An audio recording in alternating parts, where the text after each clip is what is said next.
this month, we've been looking at this concept of transcendent purpose that we each, there's something there. And so just for one moment, just think of a time and when you felt this urge, this pull for something you maybe didn't have a word for it. You couldn't put it into words what it felt like.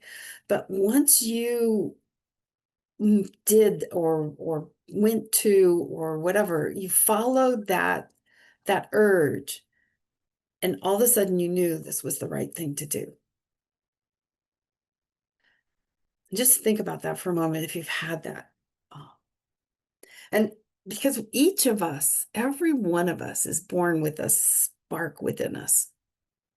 We have this light that we already are, we've always been, we always will be, that lets us reflect out into the world, this greater expression of ourselves. And what that spark is that connection that we have, that inner self, that higher self, that is always, has been, always will be peace and love and joy. It is that expression of the divine itself.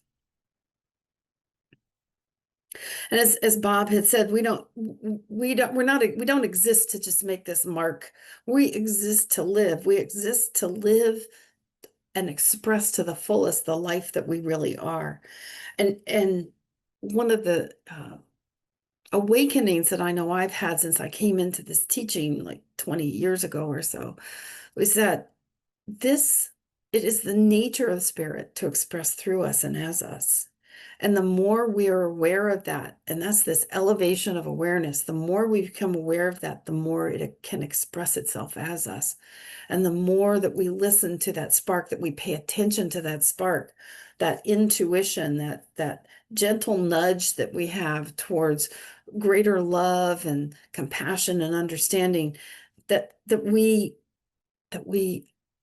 align ourselves with it, and things just start to work out differently, and we are guided into this deeper calling that we have. As in preparing for this, I found a very interesting quote from Pablo Picasso. And what he had said is that the meaning of life is to find your gift. And the purpose of life is to give it away. And when you look at, whether you like his artwork or not, he was a very prolific artist, and he spread joy and peace. He spread controversy. He got people talking. He got people to interact with each other in sharing the gift that he had. And as Bob said in that excerpt from Science of Mind, sometimes we can mistake our calling with something that brings us fame or grandeur. It has to be something grand. It has to be, it's like, I don't know what my purpose is because all I'm doing is, and fill in the blank. But what I have found, and something to keep in mind, and what Ernest Holmes is talking about, is that it doesn't have to be elaborate. It doesn't have to necessarily be something, that you with one word you change all of humanity and we have peace throughout the world. It's our simple everyday acts that each time we express love, each time we express that, especially express that unconditional, non-judgmental love, every time we do an act of kindness, every time that we listen deeply to another person and that we are fully present for another, we are moving in that. We are in that spark. We are moving into that purpose. We are expressing that purpose because we embody Spirit's nature when we do this. And we experience it freely from limitation or fear or want when we are in that moment of being fully present. And every one of these moments matter. Every one of them. And when we do that, when we unfold that and allow that to happen, there's this sense of an inner joy that comes out, a sense of peace that we can have within ourselves. In his book, The Book of Awakening, Mark Nepo, in his introduction to the book, tells this story about a woman who found a folded up, dried, compressed natural sponge. Now, if you've ever experienced a natural sponge, when they're dry, they're very coarse and it almost feels and looks like something you want to like throw out. And this one was particularly crunched up and everything. And she knew there was something in it that she had that urge to take this sponge to the water and allow it to go back into its environment, that there was something, she could see that there was something inside of it and that there was a message for her there. So she carried it to the sea. She walked out into the water, and as she put the sponge into the water and watched it unfold, she could feel it coming to life. Because if you've ever taken a natural sponge and put it in water, it becomes very soft and pliable and actually feels very nice. There's a nice sensation. But what she noticed that was inside of it, as the bubbles were coming up, she saw this little fish that was folded up inside of it and became visible. And amazingly, this fish that was trapped inside this sponge came to life and swam away out to sea. And what she realized was that no matter what is happening to us, no matter how crunched we may feel, that when we come to this awakening and we free that which has been asleep, like the sponge, our heart begs to unfold in the waters of our experience. This is what Mark Nepo says, and this is my experience. Our heart begs to unfold in the waters of our experience, and our soul brings us that peace and joy as we let it swim. When we come into alignment with this self that we are.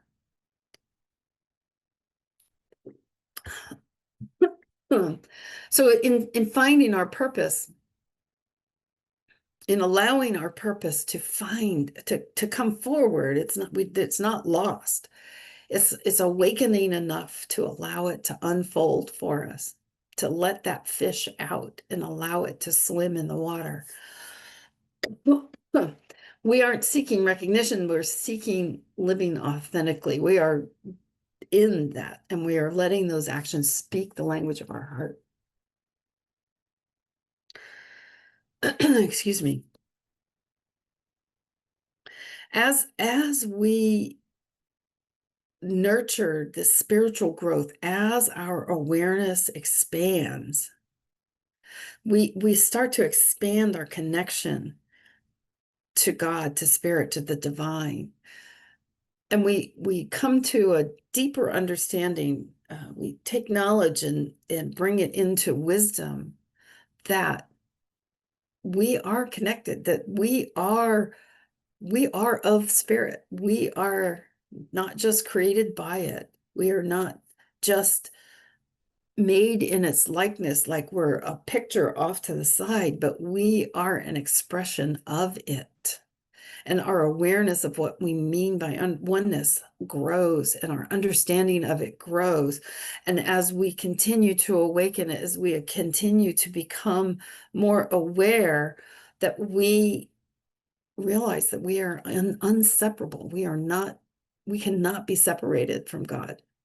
We cannot be separated from our authentic selves. We are not separate from everything within our existence. We are a part of that. In this teaching, there is a statement of what we believe and you can find it in the Science of Mind book. You can also find it in the Science of Mind magazine. And I'm going to talk about a couple of them right now. One of the things that we believe is that heaven is within us and that we experience that to the degree that we are conscious of it, to the awareness of that. So as we elevate our awareness, we come to understand that we co-create this experience that we have. We come to understand that heaven's not someplace I'm going to reach after this body's gone. Heaven is something that I have right now, and I can make that as I wish by being in tune with this whole concept of oneness. Because that is another one of the things that we believe, and that is in the unity of all life. And what this means, a big aha for me when I started really understanding oneness, is that whatever I do to anyone outside of me, I do to myself. And anything I do to myself, I do to all around me. And that was huge for me. That was really huge for me to recognize that. And so as we align with spirit, what we do is we begin to start trusting in what we call the law. We begin to trust that we are guided and provided in ways that serve our highest good. And our highest good is that which is allowing us to most fully express the unique, individualized expression of spirit that we are. Holmes also says in Science of Mind that spirit will mold our purpose when we allow it to do so. As we learn to depend more and more upon the perfect law, we shall find that the outward things which are necessary to our good will be provided. So as we begin to trust this perfect law, as we begin to depend on knowing, there's so many ways to express it. The one that keeps coming to me every time I practice this is God's got our back. When I realize that, when I realize that there's nothing out there against me and allow that to happen, I recognize that this is not a solitary journey. I am, and each and every one of us are held in the embrace of the divine. And as we embark on this, and what we find is spiritual study and practice gives us the ability, gives us the diligence and the attunement to get through all the ups and downs of life. It's kind of like an elevator. You press a button and you get off the elevator and you walk off the elevator and whatever's there is there. And if I have my spiritual tools, if I have what I was told early in my time in this teaching is my spiritual bank account. If I have that, I can get through anything. And when I belong to a community, when I understand that I'm not alone, not just because I'm in the embrace of the divine, but that embrace of the divine includes the community like this, and that there are people who can help me through any and everything. And I will put in a plug again for our incredible practitioners who have been trained to help each and every one of us come into this awareness of the truth of ourselves. Not to sit there and tell you what to do, but to allow you to come to that, because each of us is that unique, individualized expression. So when we practice our spiritual tools like prayer and meditation and continuous gratitude, it supports us. It supports us in rising above whatever is in our experience, whatever we are experiencing. It allows us to walk through it with confidence, with courage, in love, in peace, and finding that that glimmer of that spark within us, finding that gratitude for whatever it is. Because everything we do as we elevate this awareness of ourselves, we recognize that everything we are feeling, everything that we are experiencing is an opportunity to more fully and freely express our truth.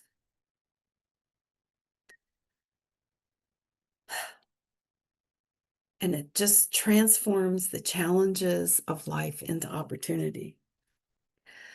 I was recently introduced to a spiritual practice that I had not, I've done something similar to it, but it's Neville Goddard uh, was, it was introduced to me as a practice that Neville Goddard and a contemporary of Ernest Holmes would use. And that is, if I am dealing with something that feels like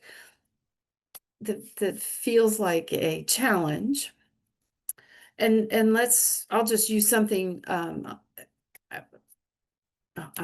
want to say random. It's not random. It's something that I can understand. And that is fear of money, fear that I won't have enough money, fear that I'm going to, there won't be enough money to pay bills or whatever it is. But it's lack. I'm experiencing lack in my life, and I want to be beyond that. I want to start knowing that that the law is there for me. And so what I can do is to sit there and imagine myself beyond that. Imagine what it would feel like. And I invite you to do that. If you have something in your mind right now that is limiting you or holding you back or somehow constraining you, imagine yourself beyond it. That whatever needs to happen has happened, and now you're living a life. You're living this life that is, in this case, that I've specific one where I have the time and whatever I need comes to me, the time, the talent, the treasure, whatever it may be, to do what I want to do in that moment, to follow this spark that I have. And just be in that for a few moments. Be in that space where I'm beyond it now. And then say to myself, I remember a time when I used to live in fear that I wouldn't have enough money. And you know what? I don't do that anymore. I don't have to do that anymore because I'm in this space now. And what that does is it sets that mental equivalent, or what I like is Reverend Trish calls it a sensual equivalent, because it's not just mental, because I'm in the feeling of what it feels like to not be in that space. I'm in the feeling of what it feels like to be in abundance, not in lack, or to be encouraged, not in fear. And then I can say, oh, I remember a time. I remember a time when I used to feel like that. And I let myself be in that feeling. I set that a mental equivalent. I set that feeling tone. I set that intention. And now as I raise my awareness, I become aware of that which is moving me in that direction. It has been, and this was just in the last week or so that I was introduced to that. And it has been incredible when I just take that few moments to what does it feel like to be beyond this? And then just be in it for a few moments and then say, I remember a time when I used to be like that. And just see what that feels like, that I'm not like that anymore, and set that intention for myself. It has been an incredible journey for me this week. I think Bobby knows what I'm talking about. It has been tremendous. One of the phrases that I've heard is it comes from the Bible, but I know there has been many, many, many, many great minds that have said this is pray without ceasing. And you know what? Something to remember is that we are always praying without ceasing because each of our thoughts, each of our, you know, it's all out there. Whatever we are putting out, as Ernest Holmes says, our outer experience is a mirror of what's going on inside of us. And so in this journey that we're on to have this greater expression of the divine, to not find our purpose, but to allow our purpose to unfold like that fish in the sponge, to allow it to unfold, to allow it to swim freely, more free every time we do something that moves us forward to recognizing that heaven is already here. Then it just continues to grow. It continues to grow, and we feel freer, and we feel more alive, and we feel we are in alignment with that. So the question is, when should I do this? Maybe after I get that project done would be best. Or oh, after so and so visits, or once I pay off this bill, whatever it is, forget it, because the time to do this is now. It's right now. It's not in the future. It is in the now. We only have now. And so the time to start paying attention to this, the time to start to elevate our awareness is now. Be prepared so that when you get off your elevator in life and walk into whatever it is, you are prepared. You've got that spiritual bank account. You've got the practices all in place. And again, I will put in a plug for our practitioners who can help us be prepared, who can help us put build that spiritual bank account that we also, not that we desperately need it. Those are the words that wanted to come, but it's there. We just want to increase it. So when we answer this unique call, and when we do that which that that urge, that spark within us is moving us towards, no matter how small we may perceive it, something we need to remember is that we are contributing to the greater good for all.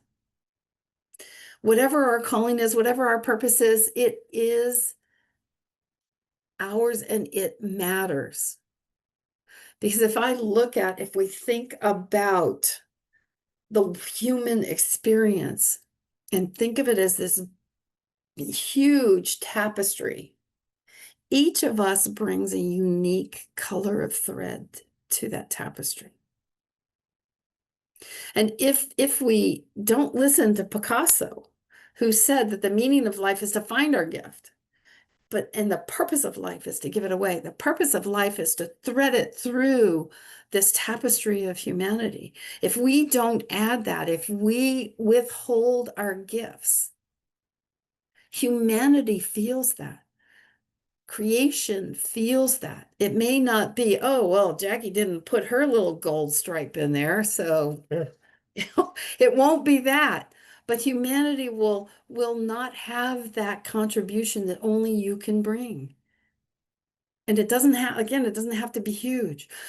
I'm a lot older than a lot of us on here, and some of you are the same age as me. So I know that good possibility all of us grew up with Dr. Seuss.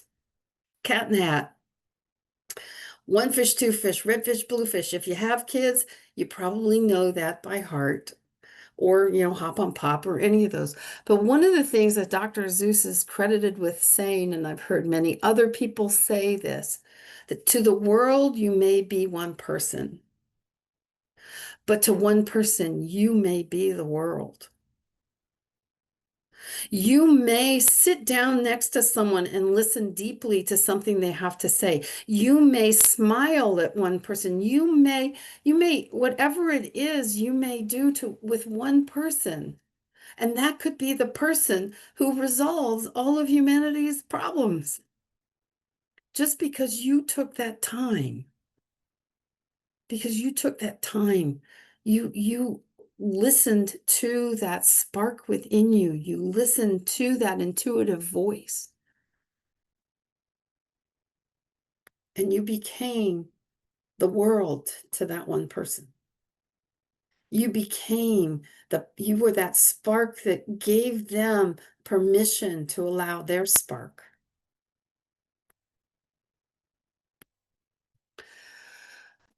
So this week, I encourage each of us to listen to that gentle spark within. We've also heard it called that still small voice. And that we each embrace our purpose, that we recognize, we stay in that continuous gratitude and recognize the acts of kindness and love that we do and that others do for us. Because when we acknowledge gratitude, when we acknowledge kindness, kindness grows. Whether it's our kindness to someone else or someone's kindness to us, when we're grateful for all of that. And that we work towards non-judgment of ourselves and of others. And that we pick a spiritual practice this week. Commit to one that nourishes your soul. And do it this week. Do it on a regular basis. Put it on your calendar. Even if it's 5 minutes of meditation or taking 2 minutes while you're brushing your teeth in the morning or something like this. Most dentists say brush your teeth for 2 minutes, right? Take that 2 minutes. Take that 2 minutes and set your intention for the day. What kind of day are you going to have? Do it. Practice it. And that will allow each and every one of us to deepen our sense of oneness, our oneness with the existence of everyone. And it'll also allow ourselves to be molded by spirit and to become a beacon of hope, compassion, and joy in this world. So listen to that whisper of your transcendent purpose and contribute your color to that tapestry of the human existence. And so I leave you with these words from Amanda Gorman, remembering that the time is now. We will raise this wounded world into a wondrous one. There is always light. If only we're brave enough to see it, if only we're brave enough to be it. Have courage, my friends. Be your true self. Express yourself to the fullest, and then there's always more to be more full. Thank you so much. I love each and every one of you. Namaste.